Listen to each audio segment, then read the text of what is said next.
Olá, eu sou Marcos Ramon e o tema do vídeo hoje é a interatividade como um problema. Esse tema é o título de um tópico de um capítulo do livro do Pierre Levy chamado Cibercultura. É um livro que hoje já é um clássico e que levanta o problema da interatividade como algo a ser levado em consideração quando a gente pensa nas consequências do desenvolvimento da tecnologia digital. Eu acho que vale dizer aqui que o livro Cibercultura foi publicado em 1997. Portanto, é um livro escrito no momento em que a internet pública começa a se popularizar. Nessa época, por exemplo, eu tinha um acesso bem restrito à internet na minha escola, mas uma coisa muito precária, assim. E eu conhecia poucas pessoas que tinham internet em casa.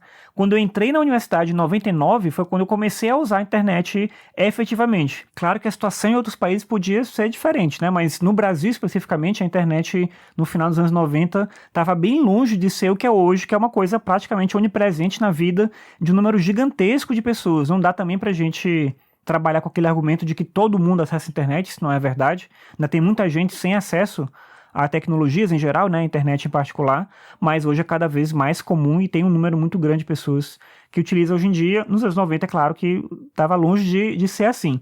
Mas justamente por isso, porque a internet, obviamente, naquele momento não era algo tão grande assim, o texto do Pierre Levy ele é rico em questões, eu acho que ele é impressionantemente atual em muitos aspectos.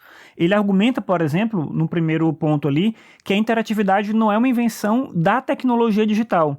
Eu acho isso interessante porque o Pierre Levy é visto muitas vezes como entusiasta, assim, muito otimista em relação ao papel da tecnologia, mas ele pontua isso de forma bem interessante. Ele vai dizer que a televisão já era interativa se a gente entender que interatividade é uma coisa que não acontece só quando aquele que produz os meios oferece uma forma de comunicação. Por exemplo, a interatividade pode acontecer dentro de casa, na forma como a gente se relaciona com o programa que a gente assiste, na conversa que a gente mantém a partir do programa, existe uma possibilidade de interatividade não direta com a televisão, mas por conta da televisão também.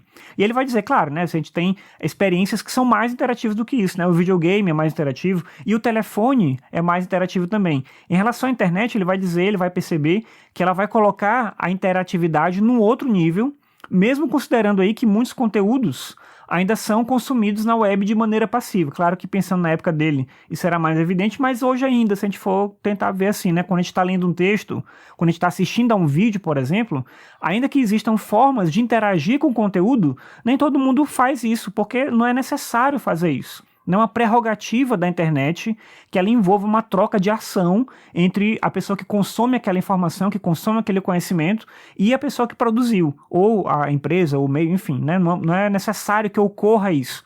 É uma possibilidade, mas é quase sempre uma possibilidade. Em boa parte das vezes, as pessoas não utilizam os elementos de interação que estão disponíveis. Mas mesmo com essa observação, é um fato que com a internet começa a existir um número muito maior de demandas de interatividade, inclusive por meio dos dispositivos que a gente utiliza.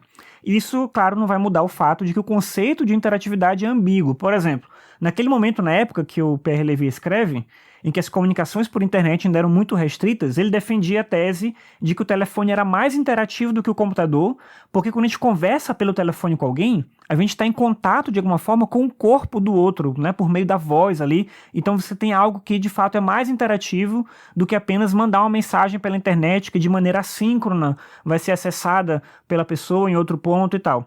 Só que hoje em dia com o smartphone, com o aplicativo de mensagem, com esse tipo de coisa todo que a gente utiliza, alguém vai ousar dizer que a comunicação por telefone tradicional é mais eficaz em termos de interatividade do que o que a gente faz por smartphone? Claro que não. Mas, por outro lado, é curioso a gente pensar que cada vez mais as pessoas usam o smartphone para várias coisas, menos para ligar e receber chamada, que é uma coisa que o smartphone ainda faz, mas que não é tão demandado. Então, ele achava que o telefone tradicional era mais interativo porque permitia essa conexão direta com a pessoa, mas hoje a gente tem meios de ter essa conexão direta sem precisar estar falando com a pessoa necessariamente. Enfim, a circunstância ela mudou e a própria ideia de interatividade ela vai se realocando também.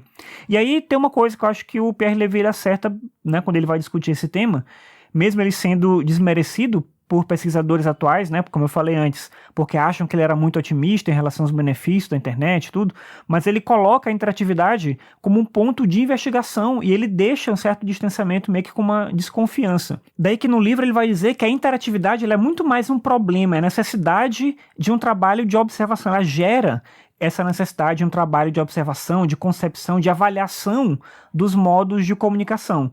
E menos do que só uma característica de uma coisa que estava lá no mundo, né? A interatividade é uma coisa que sempre existiu, mas a partir da tecnologia, com o avanço da tecnologia, vão surgindo outras demandas e é possível e é necessário observar tudo isso, né? Investigar esses mecanismos para entender o que a interatividade vai fazer com a gente, o que essa nova exigência por um novo mecanismo de interatividade vai fazer com o nosso comportamento, com a maneira como a gente lida, não só com a tecnologia, mas também com as outras pessoas. Se a gente pensar a partir dessa ideia dele, a gente vai talvez encontrar exemplos significativos no que a gente vive hoje. Por exemplo, quando as empresas começam a demandar, por meio dos aplicativos, mais interatividade das pessoas, quando a televisão começa a fazer isso, quando a internet está permeada de coisas para você clicar, para você interagir, para você mexer e reagir de alguma forma, a dar like em alguma coisa, a curtir, a replicar uma informação, quando os aplicativos acabam induzindo os usuários a entregarem os dados e as informações, ou quando tem esse estímulo mesmo, né, a gente ficar dividindo a nossa privacidade, abrindo mão da privacidade para dividir o que a gente faz e como a gente faz com o mundo inteiro, no Instagram, no Facebook, em qualquer lugar que você vai imaginar. Quando essas coisas acontecem, talvez a interatividade já não passe a ser vista como algo que é realmente vantajoso. A gente está num mundo em que existe uma demanda por interatividade e essa interatividade coloca a gente em risco. O problema desse tipo de coisa é muito maior do que o benefício. Então cabe a reflexão sobre o que vai acontecer daqui para frente se a gente não passar a tomar o controle da situação. Hoje a gente vive uma circunstância desse ambiente da tecnologia digital em que as empresas colocam coisas, as pessoas vão aderindo sem refletir o suficiente sobre isso. Talvez seja o ponto da gente parar de simplesmente aderir, comprar e começar a utilizar o novo aplicativo, o novo dispositivo da moda e começar a pensar um pouco mais sobre o quanto dessa interatividade é de fato benéfica e o quanto isso pode gerar prejuízo para a nossa vida. Bem, obrigado por você me acompanhar mais esse vídeo. Se você gosta dos vídeos que eu faço aqui no Conexão Filosófica, eu peço para você se inscrever no canal e compartilhar os vídeos com outras pessoas. E é isso. Obrigado pela sua audiência. Até a próxima. Tchau.